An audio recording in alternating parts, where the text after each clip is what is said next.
अजित पवार यांच्या विमान अपघाताची AIB कडून चौकशी केली जाणार. केंद्रीय नागरी उड्डाण मंत्री राम मोहन यांच्याकडून निर्देश. आमदार रोहित पवारांची मागणी.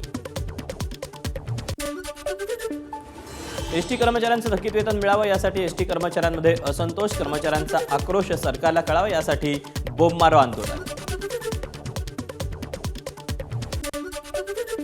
बँकांच्या कर्जवसुली दादागिरीला आता फुलस्टॉप. रिझर्व्ह बँकेकडून कर्जवसुली संदर्भात कडक नियमावली.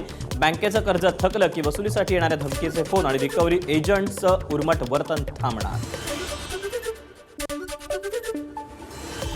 राज्यातील जिल्हा परिषद शाळेतील इयत्ता 1ली ते 8वीच्या विद्यार्थ्यांना मोफत दप्तर मिळणार. योजनेसाठी सरकारकडून 165 कोटी रुपयांची तरतूद. शासन निर्णय जाहीर करणार.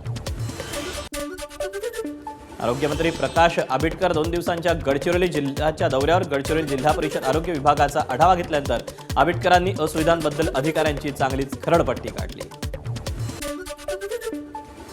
गहाळ मोबाईल शोधण्यासाठी हिंगोली पोलिसांची मोबाईल मोहीम. हरवलेले 70 मोबाईल पोलिसांनी शोधले. पोलीस अधीक्षकांच्या हस्ते मूळ मालकांना मोबाईल केले परत. लातूरच्या उदगीर तालुक्यात गुडसर इथं आगीत टिप्पर जळून खाक. शॉर्ट सर्किटमुळे आग लागल्याचा प्राथमिक अंदाज. आग लागल्याचं लक्षात येताच चालकानं तात्काळ उडी मारून आपला जीव वाचवला. जम्मू काश्मीरच्या पुलवामामध्ये झालेल्या हल्ल्याला 7 वर्ष पूर्ण. CRPF जवानांवर हल्ला झाला होता.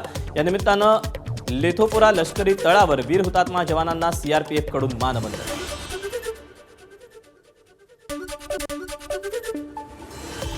भारत, जपान आणि इंडोनेशियाच्या नौदलाच्या अंदमानाच्या समुद्रात त्रिपक्षीय सागरी सराव. हिंद सागर क्षेत्रात सागरी सुरक्षा, स्थिरता बळकट करणं आणि कार्यक्षमता वाढवणं या सरावामागचा मुख्य उद्देश. ABP माझा, उघडा डोळे बघा नीट.